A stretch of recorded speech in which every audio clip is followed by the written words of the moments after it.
10 essential rules for using articles in English. Using a and an. A is used before words starting with a consonant sound. An is used before words starting with a vowel sound. Using the. They is used when referring to something specific or previously mentioned. Omitting articles. No article is used when speaking of generalities or abstract concepts.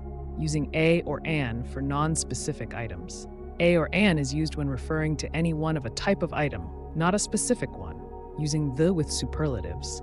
The is always used with the superlative form of adjectives. Using the with unique items. The is used before unique nouns like the sun or the president. Using the with oceans, rivers, and countries with united.